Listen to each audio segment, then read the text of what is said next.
हर घंटे का पॉडकास्ट विजय माल्या ने किया राज शमानी के साथ, which is definitely going to shake you all of you. रात को ये पॉडकास्ट आया। अब इसमें दो प्रॉब्लम आई। पहला कि ये 4 घंटे से भी ज्यादा बड़ा पॉडकास्ट है, और दूसरा ये इंटरव्यू इंग्लिश उर्फ अंग्रेजी में है। मुझे काफी सारे डीएम्स आए इंस्टाग्राम में कि भाई आप बहुत बढ़िया डिकोड करते हो ये सारी चीजों को, ये सारे मामलों को, तो प्लीज प्लीज प्लीज हमारे लिए इस पर्टिकुलर वीडियो को डिकोड करो, सारे इंपॉर्टेंट पॉइंटर्स प्लीज बताओ, और वो हिंदी में समझाओ क्योंकि हमें इंग्लिश इतनी समझ में नहीं आती है। And here I am to do exactly the same. उस वीडियो में क्या कहा गया था मैं एग्जैक्टली बताऊंगा, कोई बायस नहीं, कोई अपना वर्जन नहीं, एग्जैक्ट वो सारी चीजें होंगी, सारे मेन पॉइंटर्स, लेकिन एकदम कम समय में 1/10 टाइम पे मैं आपको बताऊंगा। और दूसरा मेन इंपॉर्टेंट चीजें मैं हिंदी में बताऊंगा। डिसाइड आप लोग करेंगे कमेंट्स के थ्रू कि आपके इससे क्या ऑब्जर्वेशन है, क्या आपका कंक्लूजन है। रात को इस पर्टिकुलर डायरी में मैंने सारे पहले पॉइंटर्स बनाए आप लोगों के, हाँ, इसलिए थोड़ा सा टाइम लग गया इस चीज़ पे। लेकिन मैं ये भी कहना चाहूँगा कि राज ने डेफिनेटली एक गुड जर्नलिज्म करी है, उन्होंने अपना बायस नहीं रखा, उन्होंने सही सवाल पूछा है। तो without wasting any more time हम इस वीडियो को शुरू करेंगे। अगर प्रयास मेरा भी आपको पसंद आता है, आपको लगता है कि हाँ भाई थैंक यू सो मच कि आपने इतना बड़े पॉडकास्ट को हिंदी में और इंपॉर्टेंट इन्फॉर्मेशन कन्वे किया, तो लाइफ में कंजूसी मत कीजिएगा। शुरू करते हैं। तो विजय माल्या जी, जिनको जी के नाम से संबोधित राज ने किया है, तो उन्होंने राज शमानी के साथ ऑलमोस्ट 364th पॉडकास्ट एपिसोड में अपनी जिंदगी, किंगफिशर एयरलाइंस के राइज और फॉल्स, लोन्स, कंट्रोवर्सीज और उनके ऊपर जो फ्रॉड का थप्पा लगा उसके बारे में बात की है। वेल, अगर आप लोगों को जानना है कि भाई विजय माल्या का क्या वर्जन है, बिकॉज ये इतने सालों बाद पहली बार विजय माल्या सामने आए एंड इंटरव्यू दिया है, क्योंकि अभी तक आप लोगों ने सिर्फ मीडिया का वर्जन सुना है, मीडिया कहती है भाग गया, चोर है, ये सारे, लेकिन ये विजय माल्या का वर्जन है। What does he think and what does he want to communicate. Vijay Mallya का जन्म कोलकाता में हुआ और उनका पालन पोषण एक स्ट्रिक्ट बिजनेसमैन फादर के अंडर हुआ जो यूनाइटेड ब्रिवरीज चला रहे थे। बचपन सिंपल सा था, कोई फैंसी सा नहीं था। कॉलेज में सिर्फ 400 रुपये पर मंथ की स्टाइपेंड मिलते। उनके पापा ने उनको डिसिप्लिन सिखाया, खासकर बैलेंस शीट पढ़ने का स्किल, और सिर्फ 27 की एज में, जो कि बहुत ही कम होती है। पापा के गुजरने के बाद माल्या ने यूबी ग्रुप का कंट्रोल संभाला। इतनी छोटी सी उम्र में चेयरमैन बनना बहुत बड़ी बात हो जाती है, और डिसेंट्रलाइज मैनेजमेंट के स्टाइल को अपनाया। टीम को एम्पावर करने का उन्होंने पूरा प्रयत्न किया और बिजनेस तो स्लोली बढ़ाने का कोशिश करा। माल्या के बिजनेस दिमाग की शुरुआत अगर आप देखेंगे तो स्टार्टिंग से ही काफी ज्यादा कमाल थी, जिसका प्रेज उस समय पे मीडिया भी करती थी, न्यूज़पेपर्स भी करते थे, लोग भी करते थे, इन जनरल करते थे। सो उन्होंने किंगफिशर बियर को एक आइकॉनिक ब्रांड बना दिया, जो आज 52% बियर मार्केट का शेयर होल्ड करती है। कितना? 52% बियर मार्केट का शेयर होल्ड करती है। और इसी के साथ smart marketing, surrogate advertising, music, fashion और स्पोर्ट्स से काफी ज्यादा यूथ सेंट्रिक और फन वाइब बनाएगा। बस उनको पता था कि आने वाले समय में सबसे ज्यादा कंजम्पशन कौन करेगा? यूथ करेगा। मैकडॉनल्ड्स नंबर 1 विस्की को भी वर्ल्ड का सबसे ज्यादा बिकने वाला ब्रांड बनाया। अल्कोहल के अलावा बर्जे पेंट्स को भी ग्लोबली एक्सपैंड किया, प्रॉफिटेबल एग्जिट्स लिए।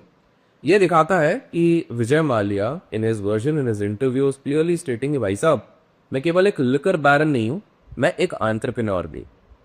तो पहली चीज है कि यहाँ पर कहीं ना कहीं विजय माल्या बताना चाहते हैं कि आई हैड ऑलरेडी होर मल्टीपल हैट्स। ऐसा नहीं है कि मैं नौसिखिया था और जाके मैंने लोगों का, स्टेक होल्डर का पैसा डुबा दिया जानबूझ के। 2005 में माल्या ने किंगफिशर एयरलाइंस लॉन्च की। मीडिया ने कहा कि ये उनके बर्थडे, मतलब उनके बेटे का जो बर्थडे आ रहा था उसका गिफ्ट था, लेकिन विजय माल्या कहते हैं कि भाई साहब ये ऐसा नहीं था। दमानिया ब्रदर्स जो है उनका एक प्रोफेशनल प्रपोजल था और उसी के बेसिस पे ये बनाया गया था। विजन क्या था? एक प्रीमियम फ्लाइंग एक्सपीरियंस देने का था। इन फ्लाइट एक्सपीरियंस होगा, इन फ्लाइट एंटरटेनमेंट होगा, शानदार खाना होगा, टॉप नॉच सर्विस होगी, अच्छी अच्छी एयर होस्टेस होगी जिससे लोगों का मन लगा रहे। जैसे बिजनेस क्लास के पैसेंजर्स के ग्लासेस साफ करना, ये सारी चीजें, छोटे छोटी चीजें वहां पर कराई जा रही थी। शुरू में लो कॉस्ट कैरियर था विद अ प्रीमियम ट्विस्ट, बाद में बिजनेस क्लास किया गया एंड जेट एयरवेज से compete करने लग गए। 2008 तक ये सारी चीजें चल रही थी। 2008 तक अगर आप स्टैटिस्टिक्स देखते हैं तो as per Vijay Mallya Kingfisher India का सबसे बड़ा एयरलाइन बन गया 27% मार्केट शेयर के साथ। तो ये यहाँ पर हुआ, लेकिन फिर चीजें बिगड़ी कब? लेकिन सब कुछ बिगड़ी 2008 में, जब ग्लोबल फाइनेंशियल क्राइसिस आया, लेमन ब्रदर का क्राइसिस। जी हाँ, हम हमारे चैनल पर कवर कर चुके हैं, प्लेलिस्ट जाके चेक कीजिए, स्कैम प्लेलिस्ट, वहां पर आपको ये चीज मिल जाएगी। तो वहां पर लेमन ब्रदर का कोलैप्स जैसे ही हुआ तो एविएशन इंडस्ट्री को बुरी तरीके से हिट हुआ। क्रूड ऑयल का दाम $140 पर बैरल के हिसाब से पहुंच गया था। एविएशन फ्यूल का कॉस्ट बढ़ गया और रुपये की वैल्यू भी गिर रही थी, फंडिंग ड्राई हो चुका था। माल्या फिर गए फाइनेंस मिनिस्टर उस समय पे जो प्रणब मुखर्जी थे, उनसे एडवाइस ली। उन्होंने कहा कि भाई एयरलाइन डाउनसाइज करने का हमको करना चाहिए, लेकिन सामने से उन्होंने कहा कि भैया जॉब्स एंड कनेक्टिविटी के लिए चलाते रहो, बैंक्स सपोर्ट करेगी भाई तुमको। माल्या को अब अफसोस होता है कि अगर डाउन साइजिंग नहीं किया तो शायद किंगफिशर बच जाता। अब दूसरी चीज़ ये है कि एक बहुत बड़ा स्टेप लिया गया 2007 में, एयर डेक्कन, जो कि $137 मिलियन में एक्विजिशन की गई थी। मीडिया ने इसे गलत कहा ये एक 5 स्टार इंटरनेशनल फ्लाइट्स के रूल को बाईपास करने के लिए किया गया, लेकिन माल्या का लॉजिक ये था कि इंडस्ट्री कंसोलिडेशन और एयर डेक्कन के ₹1 पर टिकट जैसे डिसरप्टर को ख़त्म करना था। दोनों एयरलाइंस के एयरबस एयरक्राफ्ट और ट्रेन पायलट्स भी ऑलमोस्ट सेम थे, जो इंजीनियरिंग कंपैटिबिलिटी और स्केल देता है। एयर डेक्कन से नए रूट्स खुल गए थे, इंडिया की एविएशन कनेक्टिविटी बढ़ गई थी। क्रिटिक्स बोलते हैं कि भाई प्रीमियम किंगफिशर और लो कॉस्ट डेक्कन का कस्टमर बेस अलग अलग था, इसलिए गलती कर दी विजय माल्या ने। लेकिन विजय माल्या काउंटर कहते हैं कि भाई ये एक मल्टी ब्रांड स्ट्रैटेजी थी, जैसे कोक का कोको कोला भी है और डाइट कोक भी है, तो ये मल्टी ब्रांड स्ट्रैटेजी काफ़ी ज़्यादा कॉमन होती है। उसने कहा कि डेक्कन को किंगफिशर रेड बनाया गया, तो लो कॉस्ट और प्रीमियम किंगफिशर फर्स्ट को अलग रखा गया, तो दो सेगमेंट्स बना दिए गए। ऐसा विजय माल्या कहता है कि भैया एक प्रीमियम सेगमेंट, एक नॉर्मल सेगमेंट। किंगफिशर रेड को लो कॉस्ट करियर बनाया गया था, लेकिन माल्या ने इन फ्लाइट एंटरटेनमेंट और फूड ऐड किया, ये सोचा कि इंडियंस इसकी वैल्यू कर दे। क्रिटिक्स ने कहा कि ये सर्विसेज ने कॉस्ट और बढ़ा दिया, और यहाँ पर जो भी लो कॉस्ट पेइंग ऑडियंस होती है वो लॉयल कस्टमर्स नहीं होते हैं, तो कहीं ना कहीं विजय माल्या भी उनको लॉयल कस्टमर नहीं बना पाएगा। जिसके पास पैसा है ही नहीं ज़्यादा, वो कहाँ से किसी को एक लॉयल कस्टमर बनाएगा। लेकिन माल्या का लॉजिक कहता है, जो उन्होंने इंटरव्यू में दर्शाया, कि प्राइस और प्लेन फिल करना ज़्यादा मैटर करता है, ना कि strict low cost versus full service models. वो डिनाई करते हैं कि किंगफिशर रेड ने ही बैलेंस शीट का हालत बहुत बुरी कर दिया था, जैसे कि मीडिया काफ़ी बार कहती है। फाइनेंशियल प्रेशर बर्दाश्त से बाहर हो गया था। स्टेट गवर्नमेंट्स के एड वैलोरेव सेल्स टैक्स ने एविएशन फ्यूल पे बोझ बना दिया था, और माल्या के एटीएफ, एयर टरबाइन फ्यूल जो कहते हैं, को डिक्लेयर्ड गुड स्टेटस देने की रिक्वेस्ट को ठुकराया गया। फॉरेन इन्वेस्टमेंट जैसे कि एतिहाद एयरवेज से रोका गया, जबकि जेट एयरवेज को 6 महीने बाद अप्रूवल मिल गया। सो कहीं ना कहीं अगर आप इधर माल्या के टोन को देखते हैं तो Vijay Mallya is trying to implicit कि भाई ये बहुत सोची समझी कॉन्स्पिरेसी है ये मेरे अगेंस्ट में, जिसके कारण मुझे फंसाया गया। ऐसा नहीं है, ऐसा विजय माल्या का कहना है कि भैया मैं तो हर चीज़ के लिए तैयार था। और इसी के चक्कर में इकोनॉमिक क्राइसिस और गवर्नमेंट पॉलिसी से किंगफिशर के सामने आए बहुत बड़ा तूफान, जिसके कारण किंगफिशर डूब गया। एयरलाइन बचाने के लिए उसने यूबी ग्रुप के 3000 करोड़ डाले, अपने 3000 करोड़ डाले, लेकिन मीडिया ने उस पर ध्यान नहीं दिया। किंगफिशर ने 17 बैंक्स के कंसोर्टियम से, जैसे एसबीआई हो गया, आईडीबीआई हो गया, तकरीबन 6203 करोड़ रुपीस बोरो किए, ना कि 9000 करोड़ जो कि मीडिया और काफ़ी सारे लोगों ने मिनिस्ट्री में कहा है 2019 में। माल्या और यूबी होल्डिंग्स गारंटर्स थे, उन्होंने Kingfisher brand, UB group shares और प्रॉपर्टीज कोलैटरल के रूप में दी। मीडिया ने सिर्फ किंगफिशर शेयर्स पे फोकस किया, जो डबल प्राइस और वैल्यू के लिए किए गए थे, बाकी सिक्योरिटीज को पूरी तरीके से इग्नोर किया। हैरत की बात यह है कि गवर्नमेंट ने 14,100 करोड़ रिकवर किया है, जो डेट से 2.5 टाइम्स, जी हाँ 2.5 गुना ज्यादा है। ये 2024 के फाइनेंस मिनिस्ट्री के रिपोर्ट के मुताबिक बताया जा रहा। ये मैं कहूँगा कि आपको एक बार गूगल के रिसर्च भी कर लीजिए कि ऐसा बताया गया है कि ये विजय माल्या ने तक कहा है। और माल्या जी के मुताबिक माल्या कहता है कि भाई माल्या के जो प्लेस्ड एसेट्स थे ये वहीं से आया था, वो इसे यूज़ करते हैं और ये प्रूव करने के लिए कि कोई फ्रॉड या साइफरिंग नहीं हुआ है। कैश टू क्राइसिस ने oil bills, airport fees, catering और एम्प्लॉयज़ की सैलरीज को रोक दिया। माल्या का दावा है कि यूबी होल्डिंग्स के 260 करोड़ कर्नाटका हाई कोर्ट में फ्रीज हैं और सैलरीज के लिए यूज करने की परमिशन मांगी गई, लेकिन बैंक्स ने विरोध किया और उसी के कारण कोर्ट्स ने उनको मना कर दी। सो मीडिया ने कहा माल्या ने इंटरनेशनल एम्प्लॉयज को पे किया, इंडियन एम्प्लॉयज को नहीं किया, इसके साथ छल कपट किया। वो क्लैरिटी कहते हैं, वो क्लैरिफाई करने की कोशिश करते हैं कि यूके में टिकट कलेक्शन से इंटरनेशनल सैलरीज दी जा रही थी, जबकि इंडिया में कोर्ट फीस ने रोक दिया, तो हम कहाँ से सैलरी देते हैं।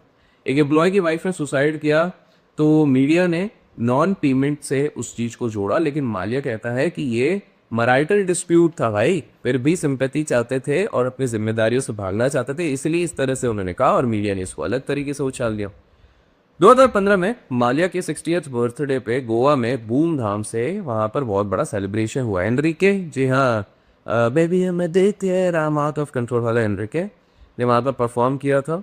लोग इसे लैविश स्पेंडिंग कहने लग गए और इसके चक्कर में बहुत ज़्यादा गुस्सा हो गया, आक्रोश हो गया। हमारे देश में शो ऑफ वैसे भी पसंद नहीं है, जबकि एम्प्लॉयज़ उनके अनपेड थे। ये दूसरा एक प्रॉब्लम था माल्या के डिफेंस में कि भैया पार्टी 2012 के एयरलाइन वर्क होने के 3 साल पहले की थी और उसमें पर्सनल फंड्स यूज़ किए गए थे, किंगफिशर के पैसे नहीं, कंपनी के पैसे नहीं। वो सवाल करता है कि माइलस्टोन बर्थडे सेलिब्रेट करना गलत क्यों है और मीडिया उसको गलत क्यों बता रहा है। मेरा पैसा है, मैं उसको जिस तरह से भी यूज़ करूं, मैंने अर्न किया है, तो उसमें मीडिया क्यों सवाल उठाता है। मीडिया सेंसेशनल उसको बनाने की कोशिश करता है। सीबीआई ने 2015 में इन्वेस्टिगेशन शुरू की, ब्रांड वैल्यूएशन और प्राइवेट जेट मिसयूज के एलिगेशंस लगाए गए, लेकिन माल्या कहता है कि साइफोनिंग का कोई सॉलिड प्रूफ नहीं मिला। वो 4 बार सीबीआई के सामने पेश हुए। सीबीआई और ईडी ने बाद में कहा 423 करोड़ साइफन ऑफ किए गए और 3547 करोड़ को लॉन्ड्रिंग की गई। माल्या से डिनाई करते, वो कहते हैं कि एयरलाइन के 50% से ज़्यादा एक्सपेंसेस जैसे कि प्लेन के लीजेस हो गए, स्पेयर्स हो गए, फॉरेन एक्सचेंज करेंसी में थे और अनरिलेटेड एक्सपेंसेस नहीं थे। वो सीबीआई और ईडी पे एविडेंस फैब्रिकेट करने का आरोप लगाते हैं राज शमानी के इस इंटरव्यू के, और किंगफिशर्स फंड से ओवरसीज प्रॉपर्टीज खरीदने का कोई प्रूफ नहीं। आईडीबीआई ने 900 करोड़ लोन पे कोल्यूजन का एलिगेशन है।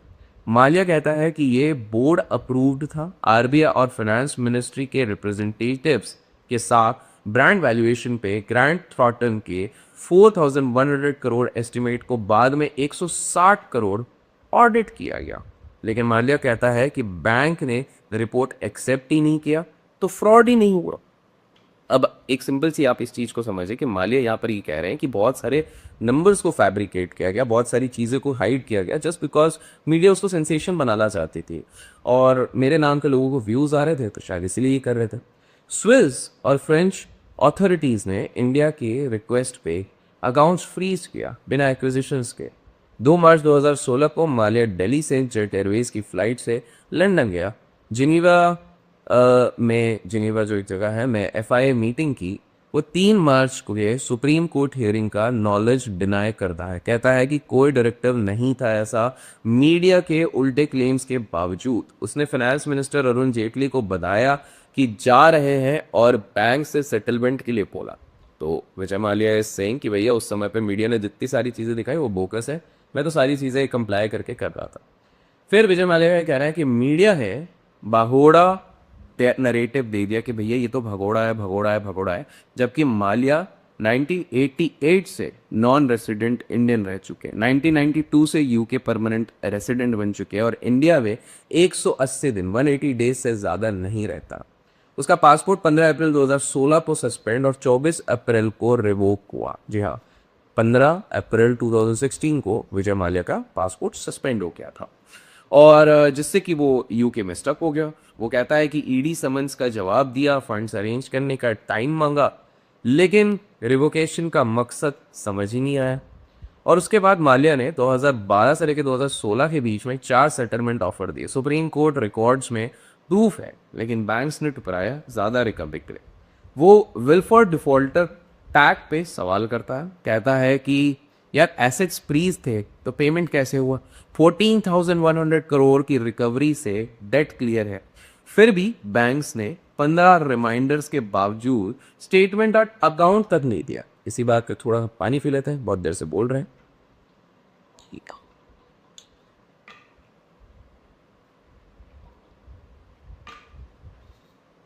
ओके, सो 14,100 करोड़ की रिकवरी से डेट क्लियर हुआ, फिर भी बैंक्स ने 15 रिमाइंडर्स के बावजूद भी जो विजय माल्या का कहना है सेटलमेंट के अकाउंट ही नहीं दिए।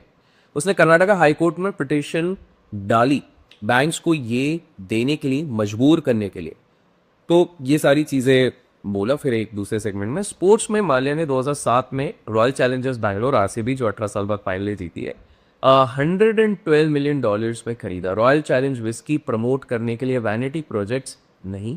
इसने सेल्स बढ़ाई, आज प्रॉफिटेबल आईपीएल फ्रेंचाइजी है। अंडर 19 विराट कोहली को 20 लाख में चुना, टैलेंट पे भरोसा किया था, और आरसीबी को भी एक कल्ट फॉलोइंग और एंगेजमेंट बनाया, which is showing his business acumen. Force India F1 ने इंडियन फ्लैग ग्लोबल स्टेज पे लहराया, किंगफिशर और रॉयल चैलेंज प्रमोट किया, लेकिन फाइनेंशियल प्रेशर्स के कारण बेचना पड़ा। किंगफिशर कैलेंडर, उसके बाद कहीं ना कहीं बाहर एक विदेशी से इंस्पायर था, दीपिका पादुकोण और कैटरीना कैफ जैसे स्टार्स को लॉन्च किया। मार्केटिंग टूल था, वेल्थ डिस्प्ले नहीं था। तो ये ट्राइंग टू जस्टिफाई कि भैया मैं मार्केटिंग के हिसाब से इस चीज़ों को इस्तेमाल कर रहा था, वेल्थ का डेमोन्स्ट्रेशन नहीं कर रहा था। अब यूके में मालिया सेमी रिटायर्ड लाइफ जीता है, ओवरसीज अल्कोहल बिवरी बिजनेस से मॉडस्ट सैलरी मिलती है। 2016 पासपोर्ट रिवोकेशन से ट्रैवल रिस्ट्रिक्टेड रहा है, केस्ड फील करता है, लेकिन 6 डॉग्स, क्लासिक कार्स और इंटरनेशनल न्यूज़ से बिजी रहता है। लीगल बैटल्स टाइम और पैसा लेती हैं, बिजनेसेस से फंड होती हैं। बचपन की दोस्त किरण मजुमदार शॉ, जो बैंगलोर में उसके बगल में पली बड़ी, ओपनली उन्हें सपोर्ट करती हैं। कहती है मालिया ने किंगफिशर बचाने के लिए सब कुछ दिया, कोशिश पूरी की पूरी की है। बाय द वे कमेंट्स में आप बताइए कि किरण मजुमदार जिनकी बात कर रहे हैं वो कौन सी कंपनी चलाती हैं, कमेंट्स में आप बिल्कुल बताएं। तो उन्होंने कहा कि भैया किंगफिशर को बचाने की मालिया ने बहुत कोशिश करी, बाकी दोस्त खासकर पॉलिटिशियंस गवर्नमेंट के प्रेशर से दूर हो गए। वो दोस्ती इसी चक्कर में थोड़ी सी दूरी बन गई। मालिया को लगता है मीडिया उसकी रेजिलियंस से नफरत करती है, उसको एरोगेंट कहती है, क्योंकि वो टूटता नहीं है। इतने बार प्रयास करने के बाद वो टूटता नहीं है। 50 साल की लीडरशिप ने उसको टफ बनाया, और king of good times image उसने नहीं बनाई। ये उसकी ब्रांड स्ट्रैटेजी थी, अगेन मार्केटिंग स्ट्रैटेजी, जो बार बार दर्शाने की कोशिश करा विजय माल्या को, लाइक मैं मार्केटिंग का एक जीनियस था। ये पॉडकास्ट उसके मौका था 9 साल के नरेटिव, जो मीडिया का नरेटिव बनाया हुआ है, उसको काउंटर करने का। सोचता है तो किंगफिशर के फेलियर दिल को उनके काफ़ी दुखाता है, उनको इस बात का दुख है, एस्पेशली इस पॉडकास्ट में ऐसा कहा है, क्योंकि उसने यूबी ग्रुप को 1.75 लाख करोड़ मार्केट कैपिटल का जाइंट बनाया था। सोचता है आज इंडिया का जो बूमिंग एविएशन मार्केट है उसमें अगर किंगफिशर होता तो क्या गेम होता। सबसे बड़ा अफसोस ये है कि फाइनेंस मिनिस्टर के एडवाइस पे डाउन साइजिंग ना करना।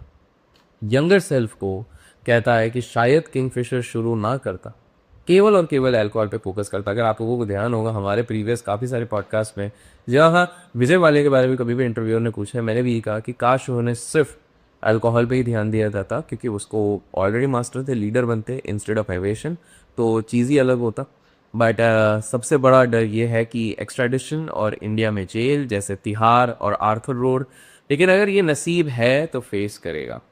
डीपी रिलीजियस है, और कहीं ना कहीं तिरुपति का गोल्ड प्लेटिंग डोनेट किया है। मानता है कि गॉड उसको बचाएगा। माल्या कहता है कि वो क्रिमिनल नहीं है, क्रिमिनल केस में मेरिट पे वो अपना जीतना चाहता है इस सारी चीज़ को, और अपने ट्रांजैक्शंस का इंडिपेंडेंट ऑडिट के लिए भी वो तैयार है। कहता है छुपाने के लिए कुछ भी नहीं है, फेयर ट्रायल मिला तो इंडिया वापस आएगा और सोच सकता है, लेकिन सीबीआई और ईडी ट्रैक रिकॉर्ड कॉन्फिडेंस में नहीं देता है, क्योंकि उसको लगता है कि सीबीआई और ईडी उसको फंसाने की कोशिश करेगा। कुछ बिजनेसमैन इंडिया में रहते हैं और लड़ते हैं, लेकिन माल्या का जाना उसको कहीं ना कहीं फ्यूजिटिव का टैग और बुरा बना रहा है, भगोड़ा का नाम दे रहा है। वो कहता है कि स्केड्यूल्ड ट्रिप के लिए गया था, भागा नहीं, और होस्टाइल एनवायरनमेंट और एसेट्स बेचने के लिए रुक गया। इन शॉर्ट, माल्या अपने आप को media, government, CBI, ED nexus का शिकार मानता है। कहता है कि भैया जेलेसी और पॉलिटिक्स की वजह से किंगफिशर के इकोनॉमिक्स में पूरी तरीके से डिक्लाइन हुआ, और गवर्नमेंट पॉलिसीज की वजह से, not because of my bad business decisions, it is because of government policies कि किंगफिशर डूबा, और फ्रॉड की वजह से नहीं। उसने 3,000 करोड़ लगाए, 4 सेटलमेंट ऑफर्स दिए, 14,100 करोड़ रिकवरी उसका नाम साफ कर सकता है, फिर भी उसको चोर कहा गया। सुप्रीम कोर्ट रिकॉर्ड चेक करे सेटलमेंट प्रूफ के लिए, मीडिया के सेंसेशनल चीज़ों पे ना जाए, और जुडिशियल सिस्टम पे कहीं ना कहीं भरोसा रखें। तो विजय माल्या को लगता है कि अगर ये सारी चीज़ें हुई तो he is ready to come down to the nation again. वो चाहते हैं कि फेयर तरीके से इस चीज़ का जजमेंट हो, फेयर तरीके से इस चीज़ को समझा जाए, और इसी के बाद उन्होंने इस चीज़ को कंक्लूड करने की कोशिश करी। सो क्या विजय माल्या सरकमस्टांसेस के शिकार हुए या फिर मीडिया नरेटिव के शिकार हुए, आपके क्या विचार हैं इसको कमेंट्स में ज़रूर बताएं। मैंने कोशिश करी है कि सारे मेजर पॉइंटर्स जो आपके लिए इंपॉर्टेंट हो, सारे मेन पॉइंटर्स जो मैंने इस डायरी में मेंटेन किए थे वो सारे आपके साथ शेयर करो। अगर आपको कुछ भी पसंद आया इस वीडियो में लाइक और शेयर ज़रूर कीजिएगा, अपने टिप्पणी कमेंट्स में दीजिएगा। Tell them keep worry, keep growing, keep investing, keep trading.